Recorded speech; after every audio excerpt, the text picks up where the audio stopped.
एवं UP cooperative expo के आज के इस कार्यक्रम में अपनी विशिष्ट उपस्थिति से उत्तर प्रदेश के कोऑपरेटिव क्षेत्र से जुड़े हुए युवाओं का मार्गदर्शन करने के लिए यहां पर उपस्थित पूर्व केंद्रीय मंत्री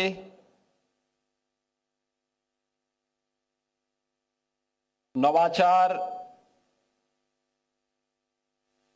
और शैक्षिक क्षेत्र में जिन्होंने तमाम परिवर्तन करने के वाहक बने हैं, ऐसे माननीय श्री सुरेश प्रभु जी,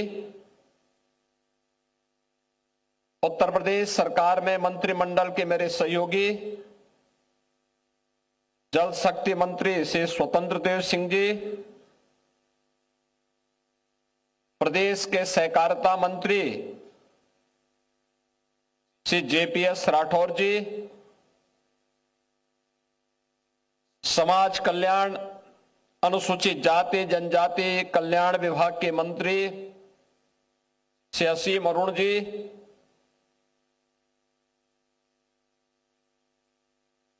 मंच पर उपस्थित माननीय सांसद श्री बृजलाल जी, माननीय विधायकगण डॉक्टर नीरज बोरा जी, डॉक्टर राजेश्वर सिंह जी, श्रीमती जयदेवी जी, योगेश शुक्ला जी, अमरीश कुमार जी,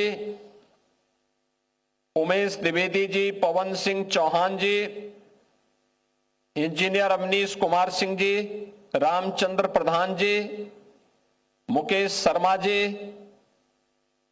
भारतीय जनता पार्टी के प्रदेश के महामंत्री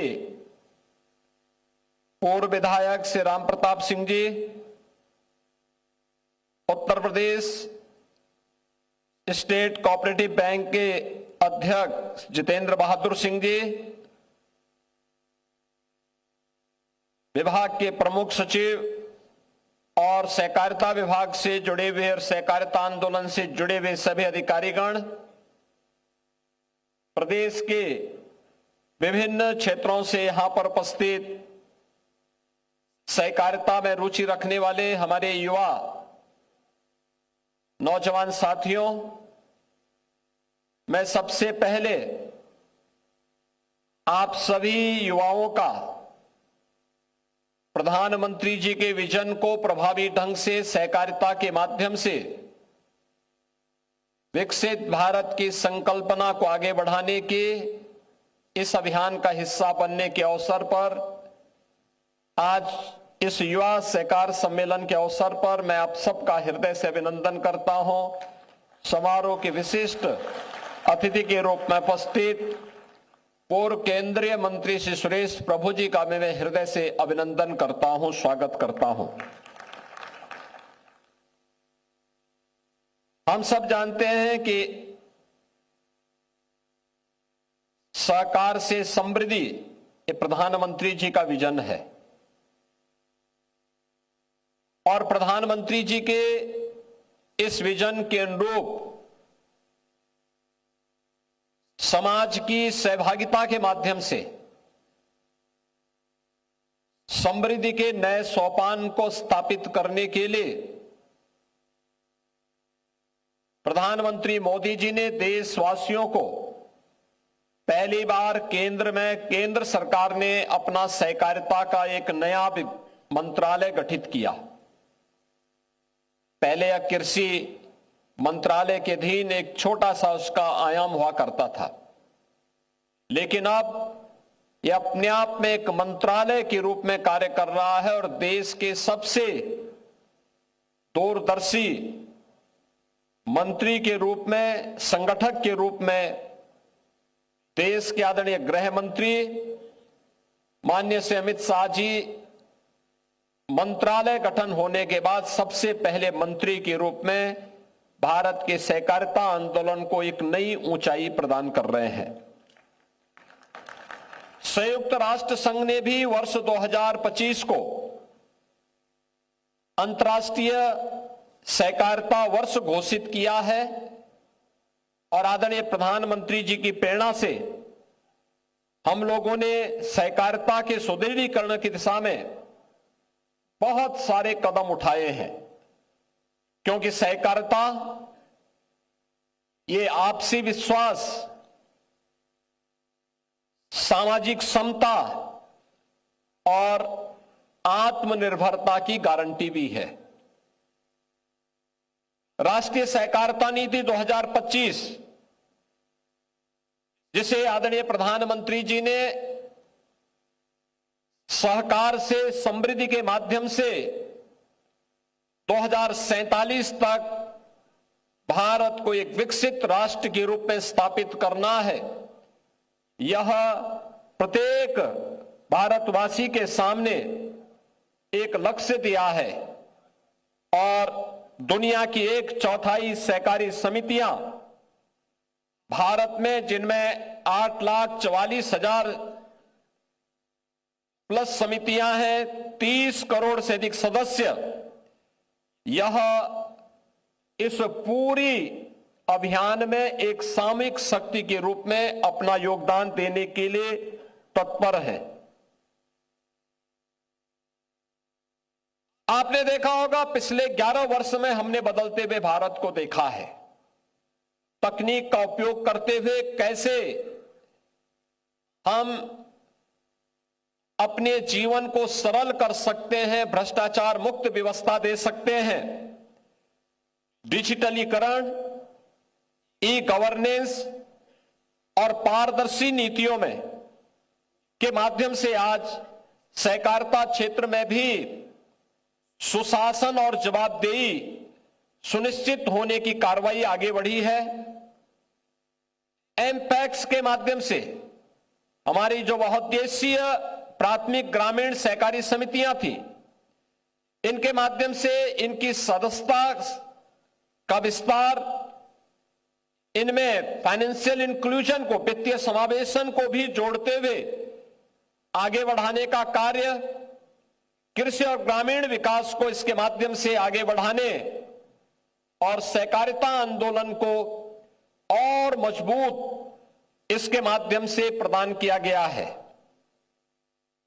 सहकारिता वर्ष 2025 के अवसर पर उत्तर प्रदेश के अंदर जो पहली बार इतने बड़े पैमाने पे कार्यक्रम हुए हैं, 26 जनवरी 2026 को अंतर्राष्ट्रीय सहकारिता वर्ष का शुभारंभ किया गया। रन फॉर कॉपरेशन में हजारों इस फील्ड से जुड़े हुए लोगों ने इसमें सहभागिता की। 21 मार्च 2025 को Uttar Pradesh state cooperative bank limited के द्वारा एजीएम का आयोजन और स्टेक होल्डर्स को 76 करोड़ रुपए के लाभांश का ऑनलाइन वितरण का कार्यक्रम भी इस अवसर पर यहां पर किया गया। 6 जुलाई 25 को केंद्रीय सहकारिता मंत्रालय के चौथे स्थापना दिवस के अवसर पर 266 ड्रोन दीदियों को भी प्रमाण पत्र वितरित किए गए। 12 सितंबर से 30 नवंबर 25 तक आपने देखा होगा एमपैक्स सदस्यता का महाअभियान प्रारंभ हुआ, जिसमें 24 लाख नए सदस्य, जिनके माध्यम से 43 करोड़ का शेयर कैपिटल भी प्राप्त हुआ है। इससे पहले माह सितंबर 23 में प्रदेश में पहली बार एमपैक्स सदस्यता अभियान का आयोजन किया गया। 30 लाख नए सदस्य बने थे, 70 करोड़ का शेयर कैपिटल प्राप्त हुआ था। जिला सहकारी बैंकों में 2 लाख से अधिक बैंक अकाउंट और 550 करोड़ का डिपॉजिट यह आज के दिन पर हमारे पास है। याद करिए 2017 के पहले हमारे डिस्ट्रिक्ट कोऑपरेटिव बैंक की स्थिति क्या थी। 16 बैंक ऐसे थे जो 16 बैंक डिफाल्टर घोषित हो चुके थे। रिजर्व बैंक ने उनके लाइसेंस जब्त कर लिए थे। लेकिन अब उत्तर प्रदेश के कोऑपरेटिव बैंक डिफाल्टर नहीं है। अभी बैंक बीमार नहीं है, बल्कि स्वयं तो स्वस्थ है ही, बल्कि कोऑपरेटिव से जुड़े हुए अपने सभी सदस्यों को हर किसान की समृद्धि में भी अपना योगदान दे रहे हैं। और अभी आपने देखा होगा शासन की योजनाओं को भी प्रभावी ढंग से आगे बढ़ाने में युवा उद्यमी स्कीम को कैसे आगे बढ़ाया जाना है, अभी इसके माध्यम से भी आपने देखा होगा कैसे ये कार्य हो रहा है। और इसीलिए अभी उत्तर प्रदेश सरकार ने यह भी निर्णय लिया था कि एमपैक्स को 10 लाख रुपए तक का ब्याज मुक्त ऋण की सीमा, इसको भी हमने दिया है, जिसमें 6,760 एमपैक्स को उर्वरक व्यवसाय हेतु 10 लाख रुपए ब्याज मुक्त ऋण स्वीकृत किया गया है। इससे उर्वरक निरंतर आपूर्ति सुनिश्चित हुई है। और मेरा प्रदेश के अंदर जितनी भी हमारी, देखो एक अवसर होता है, हम लोगों ने प्रयास किया है कि जितना भी प्रदेश के अंदर फर्टिलाइजर, केमिकल और पेस्टिसाइड का वितरण होता है, इसमें से कम आधा तो कोऑपरेटिव से जुड़े हुए एमपैक्स के माध्यम से, साधन सहकारी समितियों के माध्यम से वितरित हो। लेकिन इसके लिए आपको अपने लोगों को, अपनी मैन पावर को वहां पूरा करना पड़ेगा। प्रत्येक इसमें अगर आप ये व्यवस्था सुनिश्चित करेंगे तो अन्नदाता किसान आपके साथ जुड़ेगा, आपकी सदस्य संख्या बढ़ेगी, आम किसान का, आम अन्नदाता किसान का विश्वास इसमें आपको सुदृढ़ होगा और आपके शेयर को बढ़ाने में, आपके लाभांश को बढ़ाने में भी इससे मदद मिलेगी। एमपैक्स द्वारा 6,400 करोड़ का व्यवसाय किया गया, 191 करोड़ का विशुद्ध मुनाफा भी इसके माध्यम से उनके द्वारा कमाया गया। इस ऋण सीमा को आगे बढ़ाने की दिशा में भी हम लोगों ने कार्रवाई आगे की है कि अभी तक हमने 10 लाख तक किया है, आने वाले समय में हम इसको 15 लाख तक का गारंटी मुक्त ऋण देने की दिशा में भी कदम बढ़ाएंगे। लेकिन सबसे पहले हमें जो हमारी एमपैक्स में जो रिक्तियां हैं, जो मैन पावर की कमी है, जो कभी कभी हमें दिखाई देती है, इसको पूरा करवाएं। और इसको हम पूरा कर लेते हैं तो फिर आने वाले समय में इन चीजों को हमें और आगे बढ़ाने में मदद मिलेगी।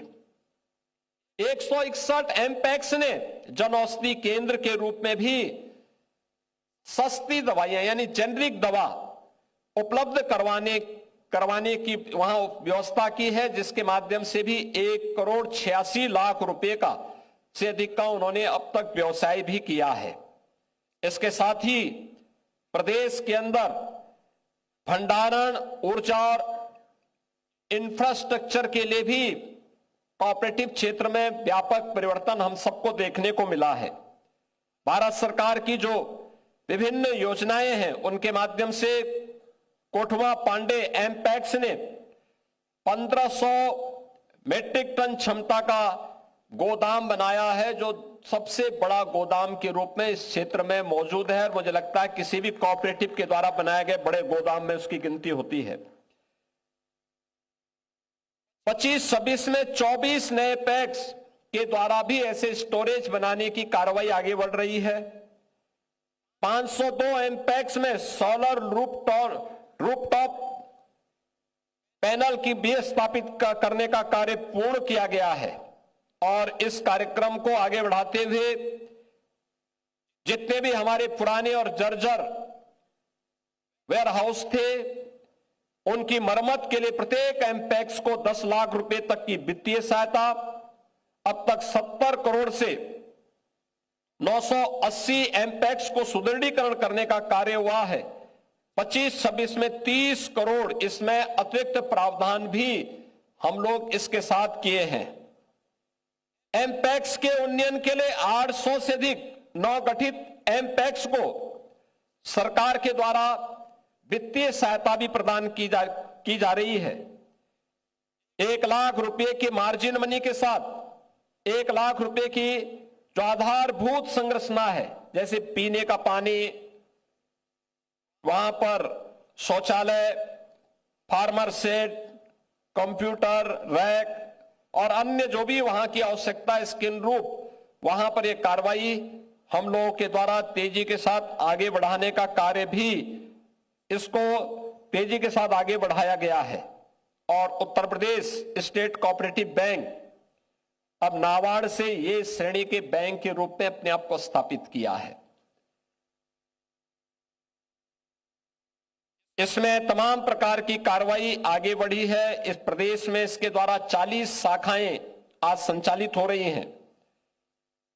अब मैं कह सकता हूं कि हमारे जिला कोऑपरेटिव बैंक की जो 50 जिला कोऑपरेटिव बैंक थे, आज के दिन पे सभी के सभी लाभांश कमा रहे हैं। यानी जो पहले बीमार थे और बाकी भी बीमार होने की ओर जा रहे थे, क्योंकि तो एक वास्तव में एक संक्रमण होता है, एक बीमार होता है दूसरा भी बीमारी की तरफ बढ़ता है। लेकिन जैसे उस बीमारी को समय रहते उपचार कर लिया जाता है तो सारे लोग स्वस्थ हो जाते हैं। ऐसे ही अब उत्तर प्रदेश के सभी 50 कोऑपरेटिव डिस्ट्रिक्ट कोऑपरेटिव बैंक आज के दिन पर लाभांश कमा रहे हैं।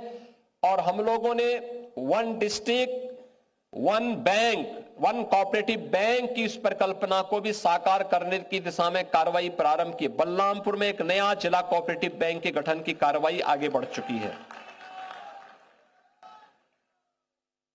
24-25 में 162 करोड़ 2 लाख रुपए का लाभ भी हमारे कोऑपरेटिव बैंक ने कमाया है। और अब इसमें हम लोगों के द्वारा तेजी के साथ आगे कार्य हो रहा है।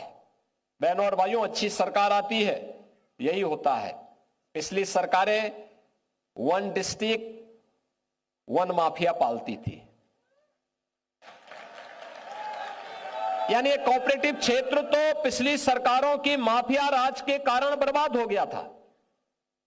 किसान की पूंजी फंस गई थी, हजारों करोड़ फंस गई थी। 4700 करोड़ रुपए का हमने 16 जो कोऑपरेटिव बैंक जिनके लाइसेंस जब्त हो गए थे, किसानों का पैसा हम लोगों ने फिर धीरे धीरे करके वापस करवाया। आज वो पैसा भी वापस है, बैंक भी फिर से अपना काम करते हुए आगे बढ़ रहा है। अब हम लोग वन डिस्ट्रिक्ट यानी माफिया से तो प्रदेश से मुक्ति हो गई, लेकिन अब one district one cooperative bank की दिशा में उत्तर प्रदेश आगे बढ़ रहा है और इसको हमें आगे बढ़ाना चाहिए, क्योंकि ये आज की आवश्यकता है और उस दिशा में प्रदेश सरकार ने तेजी के साथ कदम बढ़ाए हैं। ये हमारे लिए इसलिए भी महत्वपूर्ण है क्योंकि हमें वित्तीय समावेशन की दिशा से जितने भी फाइनेंशियल इंक्लूजन है, जितनी भी केंद्र और राज्य सरकार की योजनाएं हैं, इन योजनाओं को प्रभावी रूप से क्रियान्वयन करने के लिए यह कार्य आगे बढ़ता है और स्थानीय स्तर पर युवाओं के लिए रोजगार की नई संभावनाओं को भी आगे बढ़ाया जा सकता है। मैं आप सभी युवाओं से इस बारे में अपील करूंगा कि हमारा युवा सहकारिता आंदोलन का एक भविष्य है और उसका भविष्य का शिल्पी है। आपको इस दिशा में अपने आप को तैयार करना है। यह युवा सहकार सम्मेलन या प्रदेश की समृद्धि और प्रदेश की सामूहिक विकास की दिशा में एक नया मील का पत्थर साबित होगा। और आदरणीय प्रधानमंत्री जी ने जो भारत सरकार के माध्यम से सहकार से समृद्धि, सहकार से आत्मनिर्भरता का विजन देशवासियों को दिया है कि हमें 2047 में विकसित भारत की परिकल्पना को साकार करना है, उसे साकार करने की दिशा में सहकारिता आंदोलन को हमें उतनी ही मजबूती के साथ आगे बढ़ाना पड़ेगा। आज देखिए, आपके सामने विशिष्ट अतिथि के रूप में भारत सरकार के पूर्व केंद्रीय मंत्री, जिन्होंने श्रद्धेय अटल जी के साथ में और आदरणीय प्रधानमंत्री मोदी जी के साथ में जिन्होंने कार्य किया था, देश के अंदर नदी जोड़ो अभियान के लिए जो कमेटी गठित हुई थी उसकी अध्यक्षता भी माननीय सुरेश प्रभु जी ने ही किया था। उन्हीं की अध्यक्षता की कमेटी ने इस कार्यक्रम को आगे बढ़ाया था। देश के अंदर सहकारिता के लिए जो ड्राफ्ट तैयार हुआ है वह भी आप ही की अध्यक्षता में जो कमेटी है उसने बनाया है। आज उनका मार्गदर्शन आपको प्राप्त हो। प्रदेश भर से आप युवा आए हैं, सहकारिता की उन बारीकियों को उनसे समझने की आवश्यकता है। कैसे हम इसके माध्यम से विकसित भारत की परिकल्पना को साकार कर सकते हैं। इस अवसर पर मुझे अन्नदाता किसानों के लिए एक और व्यवस्था करनी है, और वह करना है कि प्रदेश के अंदर हम लोग उत्तर प्रदेश सहकारी ग्राम विकास बैंक LDB का जो रेट ऑफ इंटरेस्ट है लगभग 11.5% है। किसान उससे लोन लेता है लेकिन उसके बहुत ब्याज देना होता है। अब हम लोग इसको कम करने की दिशा में आगे बढ़ रहे हैं, और इसके लिए मैं चाहूंगा कि यह लोन अब किसान को 6% पर मिले। इसमें राज्य सरकार इसमें योगदान देगी और 6% में केवल किसान को, लघु और सीमांत किसान को हम इस सुविधा का लाभ देंगे। लघु और सीमांत किसान को प्रदेश के अंदर मुख्यमंत्री कृषक समृद्धि योजना के अंतर्गत हम लोग 6% पर इस ब्याज को LDB के माध्यम से उपलब्ध करवाएंगे, और जो बाकी बचेगा उसमें गवर्नमेंट इसमें अपना योगदान देगी। इस विश्वास के साथ मैं एक बार फिर से आज युवा सहकार समिति सम्मेलन के अवसर पर, मैं आप सभी युवा सहकार सम्मेलन के अवसर पर आप सभी युवाओं से अपेक्षा करूंगा कि आप सहकारिता के भविष्य बनकर के उसके शिल्पकार बनने की दिशा में उचित प्रशिक्षण लें, उस दिशा में ईमानदारी पूर्वक उस पहल को आगे बढ़ाएं, और टीम वर्क से कैसे परिणाम दिए जा सकते हैं उस दिशा में आप कार्य करेंगे। इस विश्वास के साथ मैं माननीय सुरेश प्रभु जी का और आप सबका हृदय से अभिनंदन करता हूं। धन्यवाद। जय हिंद।